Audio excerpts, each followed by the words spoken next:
सहयोगी मनोहर केसली इस वक्त मेरे साथ फोन लाइन पर जुड़ गए हैं। जी मनोहर।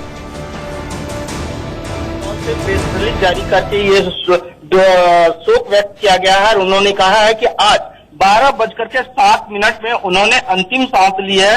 9 अगस्त को अरुण जेटली एम्स में भर्ती हुए थे और लगातार उनकी हालत क्रिटिकल बनी हुई थी और तमाम नेताओं का आना जाना लगा हुआ था। लेकिन अब से कुछ देर पहले, मतलब अगर हम कहा जाए तो अब से 25 मिनट पहले अरुण जेटली अलविदा कह चुके हैं, अंतिम सांस ले चुके हैं एम्स में और लगातार उनकी हालत बिगड़ी हुई थी। लेकिन एम्स की ओर से प्रेस रिलीज जारी करके ये शोक संदेश जारी किया गया है। जी मनोहर, बहुत बहुत शुक्रिया इस जानकारी के लिए। अरुण जेटली ने एम्स में आखिरी सांस ली, अगस्त 9 से वो अस्पताल में थे। अब आगे के लिए क्या कुछ आपको जानकारी मिल पा रही है? करेंगे कि उनका अंतिम संस्कार कहाँ करना है। वैसे प्रधानमंत्री नरेंद्र मोदी भी देश से बाहर हैं, तो ये सभी चीजें परिवार वालों को फैसला करना है। कुछ देर के बाद ही हम आपको और सूचना दे पाएंगे, जानकारी दे पाएंगे कि आखिरकार पार्टी की ओर से और इन सब चीज की ओर से क्या प्लानिंग की जाती है उनके अंतिम संस्कार को लेकर के। जी ठीक है मनोहर, बहुत बहुत शुक्रिया इस जानकारी के लिए। इस वक्त की बड़ी खबर आपको बता रहे हैं, काफी दिनों से बीमार थे अरुण जेटली, एम्स अस्पताल में ही उन्होंने अंतिम सांस ली है। पूर्व वित्त मंत्री अरुण जेटली अब नहीं रहे। अगस्त 9 तारीख से वो अस्पताल में भर्ती थे, जेर इलाज थे और उनकी स्थिति गंभीर बनी हुई थी। और इसी बीच अब यह खबर आ रही है कि वो अब नहीं रहे। पूर्व वित्त मंत्री अरुण जेटली का निधन हो गया है। लंबे समय से वो बीमार थे, काफी सारे इसी बीमारी और सेहत के चलते ही उन्होंने इस बार के लोकसभा इलेक्शन से भी किनारा कर लिया था अपनी सेहत की वजह से ही। और काफी दिनों से वो अस्पताल में थे, बताया जा रहा था कि वेंटिलेटर्स पर थे वो। और अब ये खबर आ रही है कि पूर्व वित्त मंत्री अरुण जेटली ने का निधन हो गया है। अरुण जेटली ने एम्स में अपनी आखिरी सांस ली है। इस वक्त की बड़ी खबर आपको बता रहे हैं। बड़ा चेहरा मनोहर, बड़ा चेहरा बीजेपी का, बड़ा नेता, कद्दावर नेता, और ये बहुत बड़ा लॉस है क्योंकि बेशक वो सरकार में नहीं थे, लेकिन उनका कद और उनकी जो सोच विचारधारा वो कहीं ना कहीं बेशकीमती थी बीजेपी के लिए।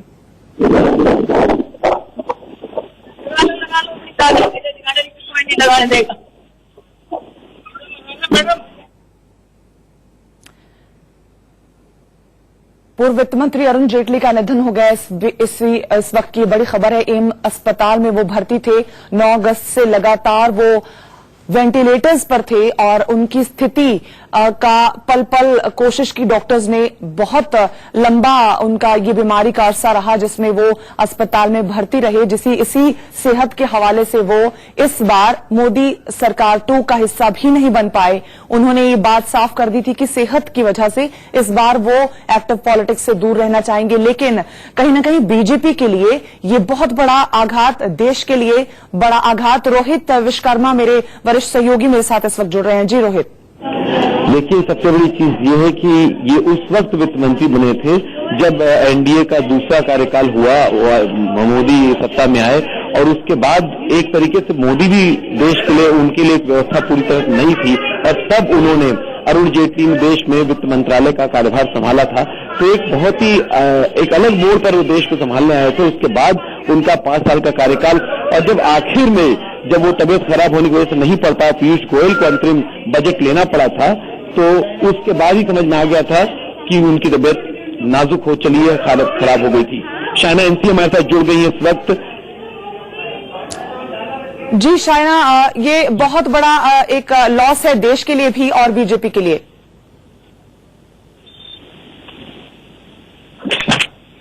हेलो जी शायना, आप मुझे सुन पा रही हैं? जी हाँ, लेकिन मैं मानती हूँ कि अभी कुछ बोलना असंभव होगा। ऑफिशियल स्टेटमेंट आने दीजिए, फिर बात करेंगे। जी जी, तो इस वक्त की बड़ी खबर आपको बता रहे हैं कि पूर्व वित्त मंत्री अरुण जेटली का निधन हो गया है। एम्स में वो भर्ती थे, 9 अगस्त से वो जेर इलाज थे और अब खबर आ रही है क्योंकि लंबी बीमारी के चलते उनका देहांत हो गया है। और रोहित मेरे साथ, मेरे सहयोगी हैं इस वक्त। रोहित, अरुण जेटली एक बहुत बड़ी शख्सियत थी बीजेपी के लिए भी, क्योंकि वो अक्सर कई मौकों पर खुद सामने आकर बोलते देखे जाते थे, चाहे वो वित्त मंत्रालय का कोई इश्यू हो जो कि उनका डिपार्टमेंट था, रक्षा मंत्रालय के लिए वो बिहाफ पर भी वो आकर सामने खड़े हो जाते थे। तो वो बहुत बड़े कद्दावर नेता और बीजेपी के लिए कहीं ना कहीं बहुत बड़ा ये लॉस।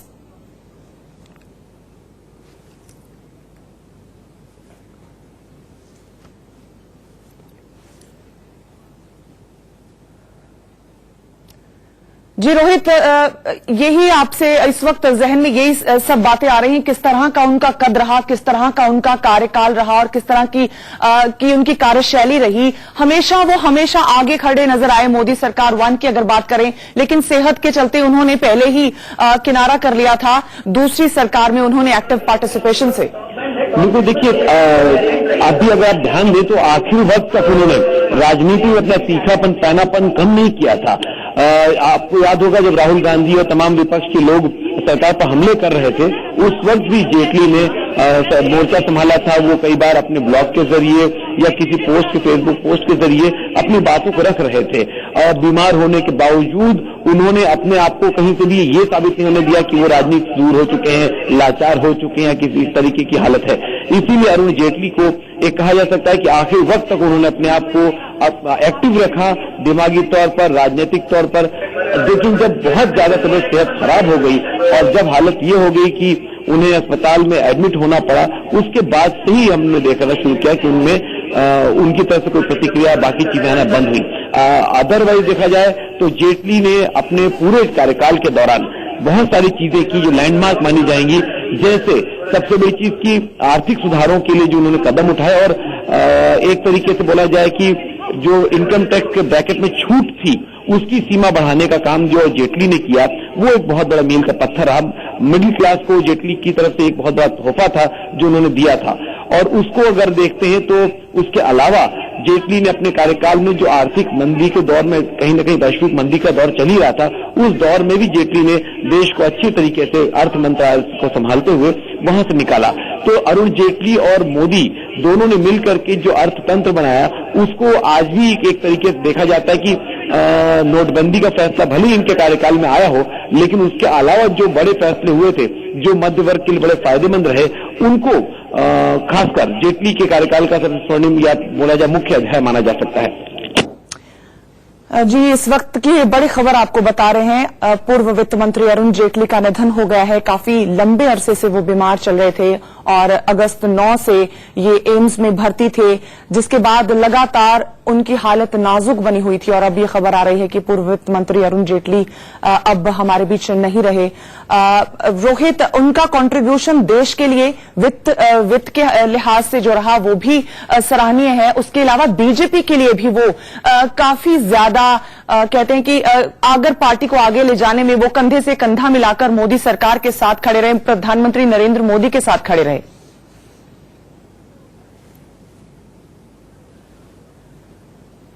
इस वक्त की बड़ी खबर आपको बता रहे हैं, पूर्व वित्त मंत्री अरुण जेटली का निधन हो गया है। लंबे अरसे से वो बीमार थे, अस्पताल में वो भर्ती थे लंबे समय से, और बताया जा रहा था कि उनकी स्थिति काफी नाजुक बनी हुई थी। बीजेपी नेता राकेश सिन्हा इस वक्त मेरे साथ टेलीफोन लाइन पर जुड़ रहे हैं। बड़ी दुखद खबर है ये, पूर्व वित्त मंत्री अरुण जेटली नहीं रहे, क्या कहेंगे आप? देखिए, भारतीय राजनीति में जो एक बौद्धिकता का उपयोग और बौद्धिक तरीके से चीजों को रखने की जो ताकत अरुण जेटली जी में रही है, और उस ताकत को पक्ष विपक्ष और आम जनता और बुद्धिजीवी सभी स्वीकार करते रहे। वो किसी भी विमर्श को एक उच्च स्तर पर ले जाने का काम करते रहे, चाहे सदन हो या सदन के बाहर हो। और एक लंबे समय से उन्होंने विचारधारा, पार्टी, संगठन की सेवा की। सबसे महत्वपूर्ण बात यह है कि जो आपके दर्शकों को जानना चाहिए कि 1977 में जब जनता पार्टी की सरकार बनी, तो उस कम आयु में उन्हें भारतीय जनता पार्टी, जो रूलिंग जनता पार्टी चौथी मोरारजी देसाई प्रधानमंत्री थे, उसके राष्ट्रीय कार्यकारिणी का उनको सदस्य बनाया गया। लेकिन विद्यार्थी परिषद ने कहा कि हमारा कोई व्यक्ति राजनीति में सक्रिय नहीं होगा, उन्होंने तत्काल राष्ट्रीय कार्यकारिणी से इस्तीफा दे दिया। यह व्यक्ति की अनुशासन और मर्यादा में रहकर काम करने की जो उनकी क्षमता है वो दिखाता है। और भारतीय राजनीति के एक बड़े सितारे रहे हैं। वो आने वाली पीढ़ी, ऐसे मैंने समाचार नहीं देखा, जिस प्रकार आपने समाचार बताया उसकी पुष्टि आपको करनी है, लेकिन जो वो हमेशा आने वाली पीढ़ी के लिए एक आदर्श बने रहे। जी सर, वो लंबे समय से बीमार चल रहे थे, जिस वजह से वो मोदी गवर्नमेंट 2 का हिस्सा भी नहीं बन पाए। आपके साथ उनकी एसोसिएशन के कुछ ऐसे पल जो आप आज याद कर सकें?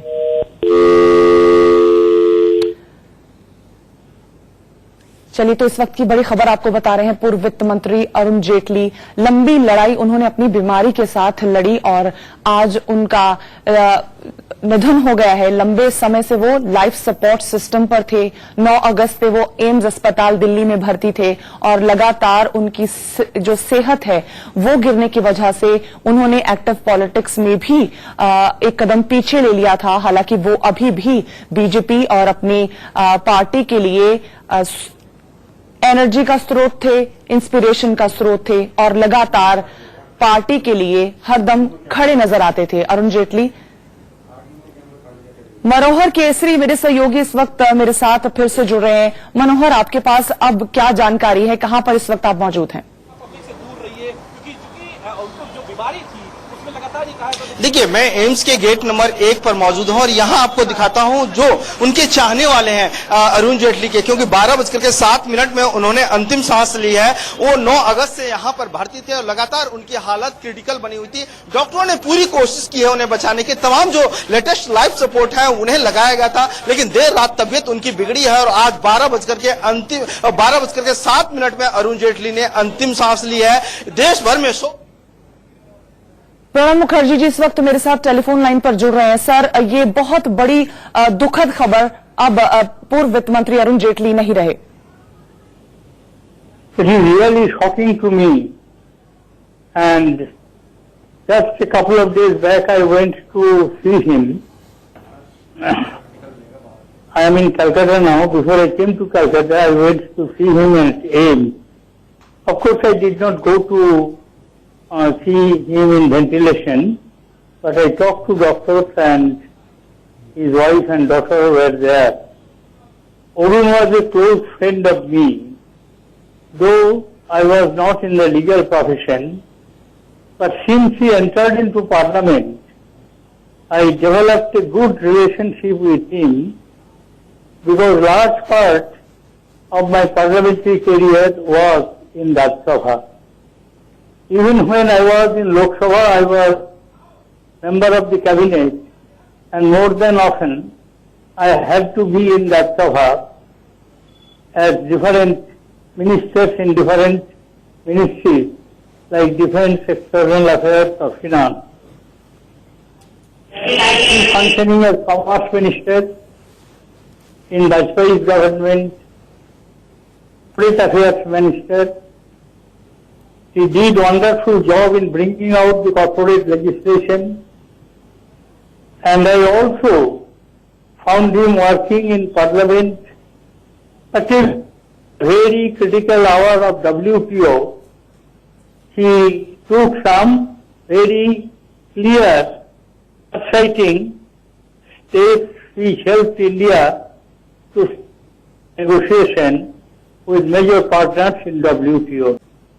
He took some very clear, exciting steps which helped India to negotiation with major partners in WTO. For 5 years, despite the world meltdown of economy, he kept the Indian economy difficult because after 2007 financial crisis covered, and in that situation, to keep Indian economy on hold on a steady growth path around 7%, 7.6% was not less creditable. It was a very difficult and good job he performed as finance minister.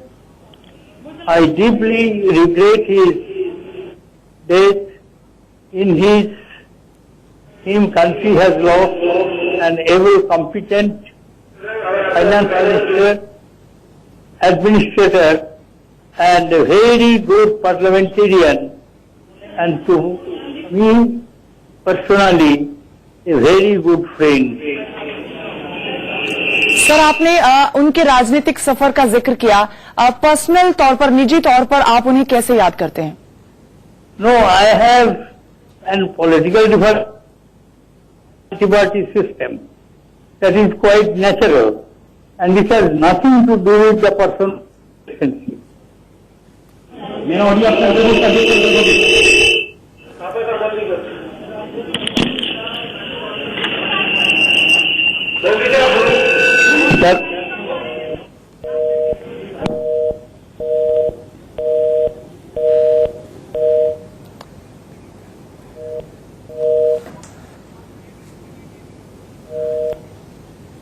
तो इस वक्त की ये दुखद खबर आपको बता रहे हैं, पूर्व वित्त मंत्री अरुण जेटली का निधन हो गया है। लंबे अरसे से वो बीमार चल रहे थे, एम्स अस्पताल दिल्ली में वो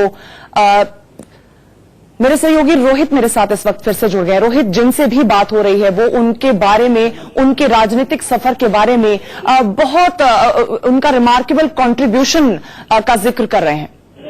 अभी प्रणब मुखर्जी ने जो कहा उसको सबसे बड़ी चीजें प्रणब मुखर्जी ने मेंशन की, क्योंकि प्रणब मुखर्जी जो भारत रत्न है और जो इस वक्त एक वक्त पूरे भारत के अर्थ मंत्री रह चुके हैं, वित्त मंत्री रह चुके हैं, उन्होंने अपनी जुबान से जो जेटली जी के बारे में कहा वो काफी मायने रखता है। उन्होंने बताया कि कैसी वैश्विक आर्थिक मंदी के दौर में भी अरुण जेटली ने देश की अर्थव्यवस्था को सुचारू रूप से चलाए रखा। साथ ही निजी तौर पर उन्होंने अपनी एक क्षति बताया थे, वो एक बहुत अच्छे इंसान के तौर पर उनको देखते थे और एक अच्छा मित्र खो दिया। उन्होंने कहा वो बहुत बड़ी मायने रखती है कि दो विपरीत विचारधारा के दो अलग अलग दलों में रह चुके लोग जब एक दूसरे के बारे में इस तरह की बातें करते हैं तो उससे पता चलता है कि व्यक्ति का कद कितना ऊंचा था अपने देश के इस प्रमुख क्षेत्र में। जेटली विचारधारा बीजेपी की थे और वहां पर प्रणब मुखर्जी कांग्रेस के, दोनों वित्त मंत्री रह चुके हैं, लेकिन उसके बावजूद अरुण जेटली के बारे में, उनकी अर्थ नीति के बारे में जो प्रणब दादा ने भी बयान किया, उसको देख के आप साफ समझ सकते हैं कि अरुण जेटली ने उस वक्त भारत की अर्थव्यवस्था को संभाला जिस वक्त वो काफी मुश्किल दौर से गुजर रही थी, या यूं कहें कि मुश्किल दौर की शुरुआत होने वाली थी। इस वक्त जो हालात हैं, इस वक्त भी हम देख रहे हैं कि देश में एक जो अर्थ मंत्री के तौर पर अरुण जेटली का जो करीब 4-5 साल का कार्यकाल रहा, वैसे ही कार्यकाल के लिए और भी एक मदद के तौर पर जरूरत थी इस वक्त, जब अभी हमारे पास अर्थ मंत्री के तौर पर निर्मला सीतारमण है, लेकिन उनके साथ अगर एक पुराना तजुर्बा भी जुड़ा रहता तो एक काफी हेल्प मिल जाती। जैसे आप हर कार्यकाल में देखें यूपीए के, वहां भी इसी तरह का रहा कि जब प्रणब मुखर्जी थे तो चिदम्बरम भी थे, उसी वक्त वहां पर मनमोहन सिंह भी थे। तो अर्थ मंत्री, यानी वित्त मंत्री का एक बहुत बहुत अहम रोल होता है किसी भी सरकार को चलाने, सुचारू रूप से आगे बढ़ाने में। मोदी सरकार की जीत के पीछे भी आप ये मान के चलिए कि वित्त मंत्रालय द्वारा अपनी योजनाओं को देना, उनके फंड को रिलीज करना, उन चीजों को अमली जामा पहनाना, ये सारा काम अर्थ मंत्री के तौर पर या वित्त मंत्री के तौर पर अरुण जेटली ने जो किया, वही वो एक कहीं न कहीं बहुत बड़ा योगदान था जो वित्त मंत्री के तौर पर उन्होंने मोदी सरकार की वापसी में भी किया। मिडिल क्लास को बहुत बड़ी राहत थी उनकी ओर से। आपको एक चीज और ध्यान रखना होगा कि अरुण जेटली का ये जो बीजेपी के साथ नाता था बहुत पहले शुरू हो गया था। जब वो कॉलेज में पढ़ रहे थे, उस वक्त से अरुण जेटली ने एक तरीके से अपने अंदर नेता का जो हुनर था, एक नेता का जो काबिलियत थी, उसे विकसित कर लिया था। डीयू में पढ़ते वक्त ही अरुण जेटली छात्र राजनीति में सक्रिय हो गए थे और उसके बाद धीरे धीरे वहीं से वो आगे बढ़ते बढ़ते आज देश के वित्त मंत्री के तौर पर वो ऊपर आए और अब उनके जाने के बाद एक बहुत बड़ी क्षति जो बीजेपी को भी है और साथ ही साथ देश के एक उस सेक्टर में है, उस पूरे हलके में है जो इस वक्त देश की राजनीति में महसूस किया जा सकता है। रोहित, यकीनन बहुत बड़ी क्षति है क्योंकि वो बेशक एक्टिव पॉलिटिक्स में मोदी गवर्नमेंट 2 में नहीं थे, लेकिन फिर भी वो रीढ़ की हड्डी की तरह वित्त मंत्रालय में जरूर उनका कंट्रीब्यूशन हमेशा सराहा जाएगा और अभी भी वो पूरा योगदान अपना दे रहे थे।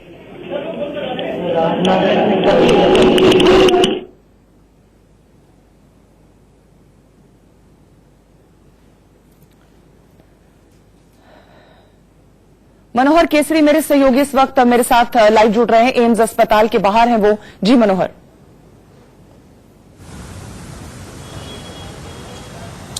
बिल्कुल 12:07 में अरुण जेटली ने एम्स में अंतिम सांस ली है। कल देर रात से 24 घंटे में उनकी हालत इतनी ज्यादा बिगड़ गई थी कि डॉक्टरों की पूरी टीम, मल्टी डिसिप्लिनरी टीम लगी हुई थी, लेकिन डॉक्टरों ने कहा जाए कि चमत्कार की उम्मीद डॉक्टरों को भी थी, लेकिन दवा और दुआ दोनों काम नहीं, और वो अब हमारे बीच में नहीं है। पूरे देश में शोक की लहर है। अगर एम्स की बाहर की तस्वीर आपको दिखाऊं तो ये देखिए, अरुण जेटली के जो समर्थक हैं, जो देश की जो जनता है, क्योंकि वो बीजेपी के लिए, देश के लिए एक संकट मोचक के रूप में उभरे थे और लगातार हर घड़ी में सभी पार्टियों के साथ वो सर्वसम्मति से, आम सहमति से बना करके वो बिल पास कराते आ रहे थे। तो ऐसे में देश में शोक की लहर है और एक बहुत कहा जाए कि एक दुख की घड़ी है। जी, अभी आगे के लिए क्या होने वाला है? क्या वीआईपी मूवमेंट इस वक्त अस्पताल की तरफ हो रहा है? क्या जानकारी है?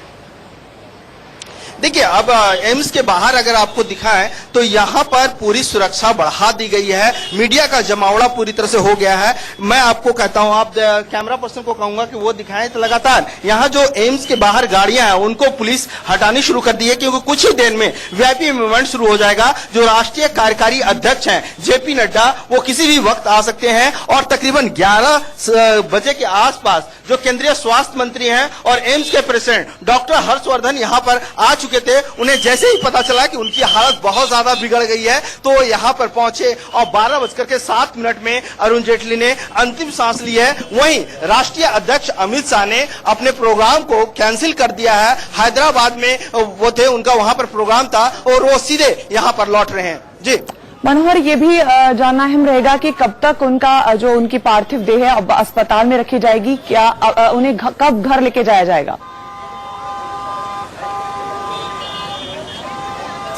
देखिए, अभी परिवार वाले पूरी तैयारी करेंगे इसमें लेकर के अंतिम संस्कार कहां पर होगा। वैसे प्रधानमंत्री नरेंद्र मोदी भी देश से बाहर हैं, उनका भी इंतजार किया जाएगा और वीआईपी नेताओं का आना जाना शुरू हो गया है। तो ऐसे में तमाम पार्टी ऑफिस में उनके दर्शन करने के लिए रखा जाएगा। ये सारी चीजें प्लानिंग होनी है। उसके बाद ही जो शेड्यूल आएगा वो शेड्यूल के अनुसार से हम आपको डिटेल में बता पाएंगे। लेकिन अरुण जेटली 9 अगस्त से यहाँ पर एडमिट थे। लगातार उनकी हालत बिगड़ती चली गई और 12:07 में उन्होंने अंतिम सांस ली है। जी ठीक है, इस वक्त मेरे सहयोगी रीमा पराशर का रुख कर रहे हैं। रीमा, आपने लंबे वक्त तक अरुण जेटली जी के मंत्रालय को भी कवर किया है, उनको भी बहुत करीब से आपने समझा होगा एज अ पॉलिटिशियन। आप क्या कुछ बता सकती हैं?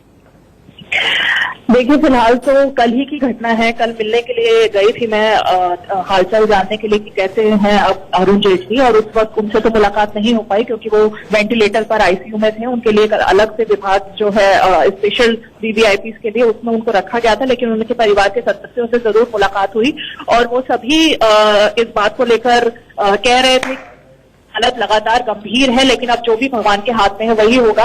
और लगातार 9 अगस्त के बाद से उनकी जो तबियत है उसको लेकर मॉनिटर कर रही थी डॉक्टर्स की टीम तक। इसलिए हालत खराब हो गई क्योंकि लंग्स में जो इन्फेक्शन है वो बहुत ज्यादा बढ़, और लंग्स में इन्फेक्शन बढ़ने की वजह से जो उनको सांस लेने की तकलीफ, जिसकी वजह से उन्हें एम्स में भर्ती कराया गया था, वो और ज्यादा कल रात से खराब हो रही थी और इसी वजह से आज सुबह उनकी हालत में सुधार नहीं हो पाया।